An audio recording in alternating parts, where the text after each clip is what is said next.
Livro de Juízes, capítulos 15 e 16.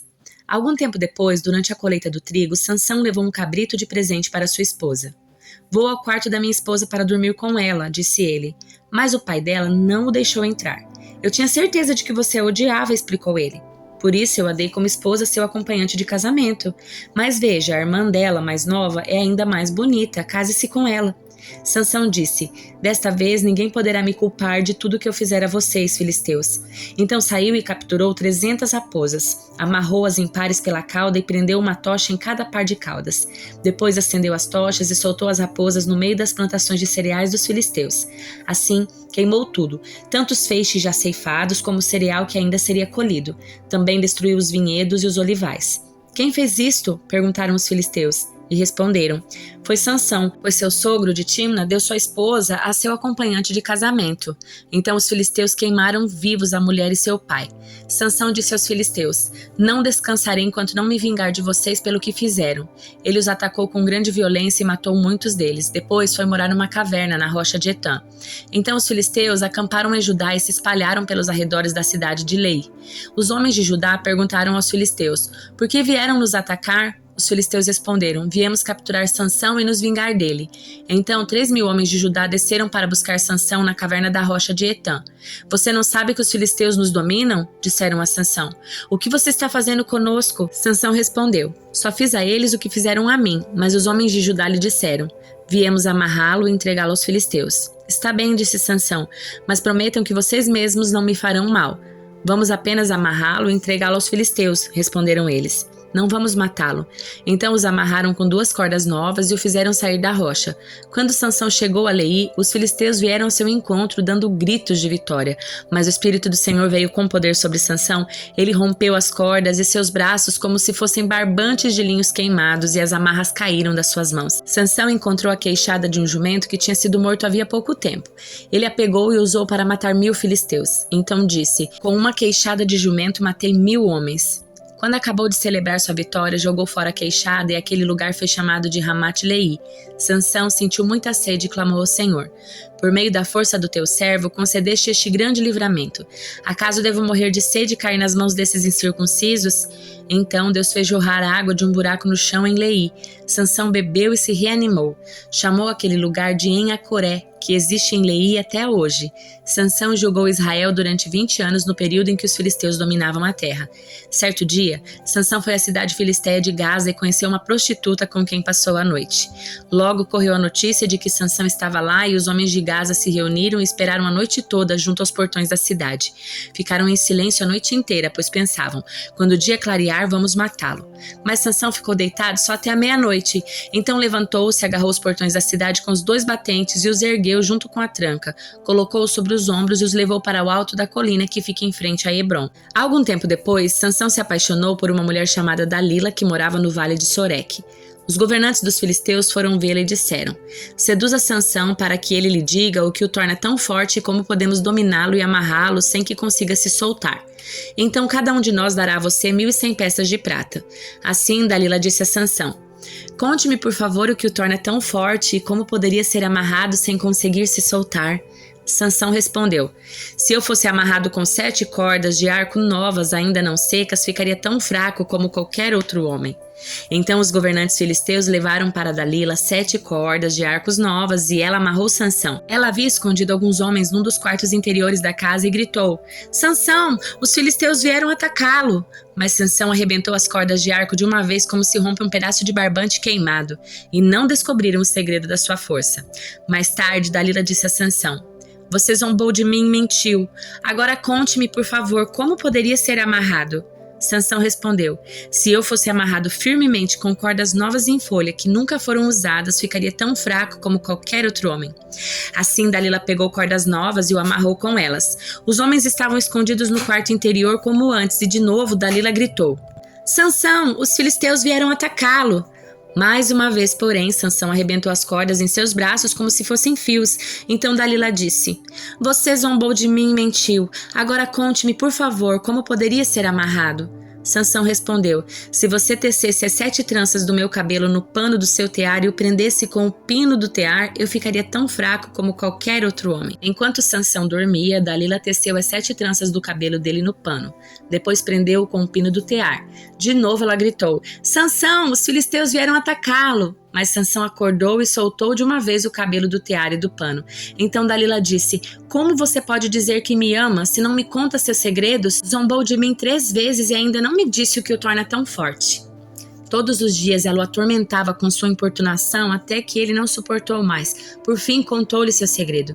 Meu cabelo nunca foi cortado, pois fui consagrado a Deus como nazireu desde o nascimento. Se minha cabeça fosse raspada, eu perderia as forças e ficaria tão fraco como qualquer outro homem. Dalila percebeu que finalmente Sansão havia lhe contado a verdade e mandou chamar os governantes filisteus. Venham mais uma vez, disse ela. Sansão finalmente me contou seu segredo. Os governantes foram ao encontro dela e lhe deram o dinheiro. Dalila fez Sansão dormir com a cabeça em seu colo e então chamou um homem para cortar as 7 tranças do cabelo dele. Desse modo, começou a enfraquecê-lo e suas forças o deixaram. Então ela gritou: Sansão, os filisteus vieram atacá-lo. Ao acordar, ele pensou: farei como das outras vezes e me livrarei deles. Não sabia, porém, que o Senhor o havia deixado. Os filisteus o capturaram, furaram seus olhos, levaram-no para Gaza, onde o prenderam com 2 correntes de bronze, obrigando-o a moer cereais na prisão. Não demorou muito, porém, e seu cabelo começou a crescer de novo. Os governantes filisteus realizaram uma grande festa na qual ofereceram sacrifícios e louvaram o seu deus Dagom. Nosso Deus nos deu a vitória sobre nosso inimigo Sansão, diziam eles. Ao ver Sansão, o povo louvou o seu Deus. Nosso Deus nos entregou o nosso inimigo, diziam. Aquele que destruía a nossa terra e matou muitos de nós agora está em nosso poder. A essa altura já estavam muito bêbados e começaram a gritar: tragam Sansão para nos divertir! Assim trouxeram Sansão da prisão para diverti-los e o fizeram ficar em pé entre 2 colunas que sustentavam o teto. Sansão disse ao jovem servo que o guiava pela mão: põe as minhas mãos nas 2 colunas que sustentam o templo, quero me apoiar nelas. O templo estava lotado, todos os governantes filisteus estavam presentes e havia cerca de 3.000 homens e mulheres na cobertura vendo Sansão e se divertindo às custas dele. Então, Sansão orou ao Senhor: soberano Senhor, lembra-te de mim novamente. Por favor, ó Deus, fortalece-me só mais esta vez. Permita-me que, com um só golpe, eu me vingue dos filisteus pela perda dos meus 2 olhos. Então Sansão se apoiou nas colunas centrais que sustentavam o templo, empurrou-as com as 2 mãos e exclamou: que eu morra com os filisteus. E o templo desabou sobre os governantes filisteus e sobre todo o povo. Assim, Sansão matou mais pessoas quando morreu do que em toda a sua vida. Mais tarde, seus irmãos e outros parentes desceram para buscar o corpo. Eles o levaram de volta para casa e o sepultaram entre Zorá e Estaol, onde seu pai Manoá estava enterrado. Sansão julgou Israel durante 20 anos. Livro de Jó, capítulo 26. Então Jó falou novamente: grande ajuda você deu aos indefesos, belo socorro prestou aos fracos. Como esclareceu minha ignorância, sábio conselho ofereceu. De onde tirou todas essas palavras de sabedoria? De quem é o espírito que fala por seu intermédio? Tremem os mortos, aqueles que vivem debaixo das águas. O lugar dos mortos está nu diante de Deus. O lugar de destruição está descoberto. Deus estende o céu do norte sobre o vazio e suspende a terra sobre o nada. Envolve a chuva com densas nuvens e elas não se rompem com o peso d'água. Encobre a face da lua e a esconde com suas nuvens. Criou o horizonte ao separar as águas e definiu o limite entre o dia e a noite. Tremem os alicerces do céu, estremecem diante da sua repreensão. Como seu poder acalmou o mar, com sua habilidade despedaçou o monstro marinho. Com seu sopro trouxe beleza aos céus e com sua mão feriu a serpente veloz. Isso é apenas o começo de tudo que ele faz, um mero sussurro da sua força. Quem pode compreender o trovão do seu poder? Livro de Atos, capítulo 25. 3 dias depois que Festo chegou a Cesareia para assumir suas novas responsabilidades no governo da província, partiu para Jerusalém, onde os principais sacerdotes e outros líderes judeus se reuniram com ele e lhe apresentaram as acusações contra Paulo. Pediram a Festo como favor que transferisse Paulo para Jerusalém, pois planejavam armar uma emboscada para matá-lo no caminho. Festo respondeu que Paulo estava em Cesareia e que ele próprio voltaria para lá em breve. Alguns de vocês que têm autoridade voltem comigo, disse ele. Se Paulo tiver feito algo de errado, vocês poderão apresentar suas acusações. 8 ou 10 dias depois, Festo voltou para Cesareia e no dia seguinte convocou o tribunal e mandou que trouxessem Paulo. Quando Paulo chegou, os líderes judeus vindo de Jerusalém se juntaram ao seu redor e fizeram várias acusações graves que não podiam provar. Paulo se defendeu. Não sou culpado de nenhum crime contra as leis judaicas, nem contra o templo, nem contra o governo romano. Então, Festo, querendo agradar os judeus, perguntou: Você está disposto a ir a Jerusalém e ali ser julgado diante de mim? Paulo respondeu: Este é um tribunal oficial romano, portanto devo ser julgado aqui mesmo. O Senhor sabe muito bem que não fiz nenhum mal aos judeus. Se fiz algo para merecer a pena de morte, não me recuso a morrer. Mas se sou inocente, ninguém tem o direito de me entregar a estes homens. Eu apelo para César.